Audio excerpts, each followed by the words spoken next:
This was a time capsule sealed away for 50 years. Inside were drawings by the school's first class of students imagining the future. After the time capsule was officially opened, the elderly principal began handing the letters inside to the students at random. The letters were opened one by one. Some students saw visions of future technology. Some students saw pictures of rockets. But when this little boy opened his envelope, he received a sheet of paper packed with rows of numbers. The boy had no idea what those numbers meant. After he got home, he showed the paper to his father John. John was an astronomy professor. He had an extremely sharp sense for numbers. To help clear up his son's confusion, he decided to try studying the numbers. He walked over to the writing board nearby and casually wrote down a set of numbers. That set of numbers was 911012996. For the moment he had no idea what it meant. John tried splitting the numbers apart, hoping to find the pattern hidden inside. He divided them several different ways but saw nothing useful, so he kept trying different arrangements, until a combination that looked like a date appeared in front of him. That date was September 11th. John did not know what the date meant. Out of curiosity he opened his computer and looked it up.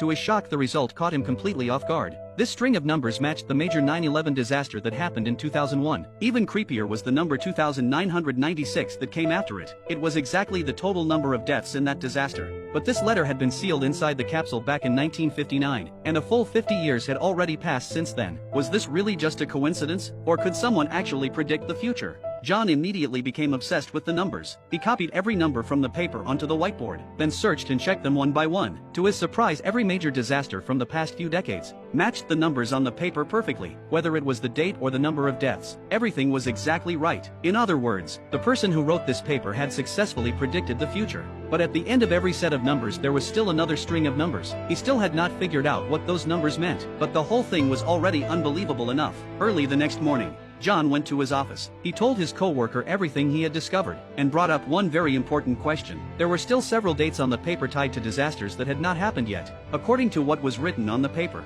a new disaster would happen 2 days later, and 81 people would die in that disaster. Although the earlier numbers all matched disasters that had already happened, John still could not be sure a disaster would really happen 2 days later. But just to be safe, he hoped his co-worker would help him analyze the numbers, to see if they could find anything else, so they could prepare in advance. But after hearing all this, his co-worker thought John was losing his mind. He believed the numbers were just a prank, and even told John to get some rest. John saw that his co-worker did not believe him, and knew it would be hard to convince him for now, so he could only go back home, and keep a close eye on every kind of news report. Soon the date marked on the paper arrived. John waited at home the entire day, but there was no news of any major accident on TV. That evening it just happened to start raining. John was getting ready to pick up his son from school. While driving he ran into a serious traffic jam. During the traffic jam he called his co-worker, planning to apologize for what had happened earlier. He started to wonder if he had overthought everything, but right at that moment, he accidentally saw the longitude and latitude numbers on the car navigation screen. John instantly thought of the numbers on the paper that he had not understood. He quickly took out the paper and compared them carefully. After checking several sets again and again, he realized those extra numbers were actually the longitude and latitude of the locations. The bad news was, the location of today's predicted disaster was right nearby, but the road ahead was completely blocked. Could an accident have already happened? John pushed open the car door, and quickly walked forward, getting ready to ask the police officers controlling the scene. He had just started asking what was going on, but before the officer could answer, the officer's face suddenly changed, and he turned around and ran back. John turned around in confusion, and saw a scene he would never forget for the rest of his life.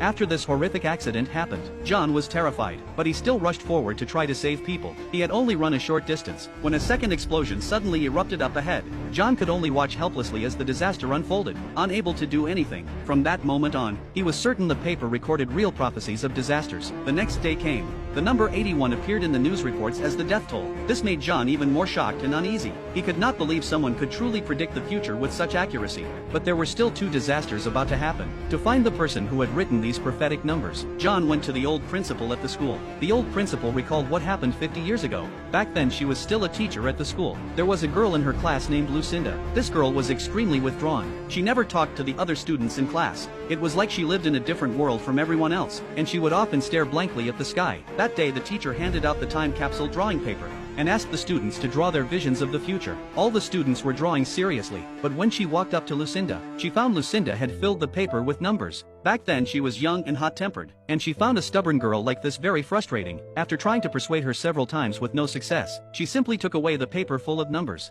Later the girl had mental health problems, and never came back to school again. After learning all of this, John followed the clues to Lucinda's old home. He happened to see a young woman walking out with a child. so he intentionally approached the woman, wanting to ask about Lucinda's whereabouts. To his surprise, this woman was Lucinda's daughter Anna. Anna said her mother had already passed away long ago. With no other choice, John asked directly about the paper full of numbers, and also told her everything he had discovered earlier. But after hearing this, Anna became very angry. She seemed unwilling to talk about what had happened to her mother, and also thought John had some other agenda. She turned around and left without saying anything. John quickly grabbed her and told her what he had personally experienced. He also said another disaster would happen in 3 days. That disaster would take 190 lives. He hoped Anna could help him find a way to stop the disaster. But Anna thought John must be crazy. She turned around and left in anger. John had no other choice but to go back home. Using the longitude and latitude, he found the location of the next disaster. To stop that disaster from happening, he made an anonymous call to the police, saying a terrorist attack was about to happen at that location, and hoping the police would seal off the place he mentioned.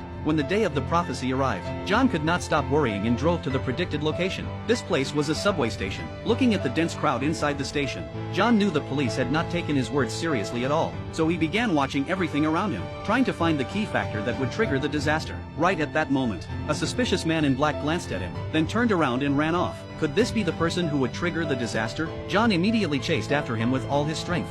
The two of them began a chase through the subway station, until John forced the man in black into a subway car. The entire chase had been seen by transit police in the subway. The transit police moved in quickly, and came to the car where the two of them were. The transit police drew their weapons, and told both men to stand still. John hurriedly explained that this man might be a terrorist. After hearing that, the officers slowly walked toward the man, while shouting loudly, telling him to surrender. Seeing the officers closing in step by step, the man raised both hands in terror, and some things fell from his body. It turned out this man was only a thief. He had mistaken John for a police officer earlier, so he ran away in fear. But right at that moment, a train was speeding toward this direction. The track switch suddenly malfunctioned, causing the moving train to derail violently. The out-of-control train came in with a massive impact, and charged straight toward the car John was in. John heard the noise, and quickly told everyone to get off the train and run, but there were just too many people in the car. Before the people in the back could escape in time, the out-of-control train slammed into them. Screams rang out across the scene. This massive disaster once again proved the mysterious prophecy was real.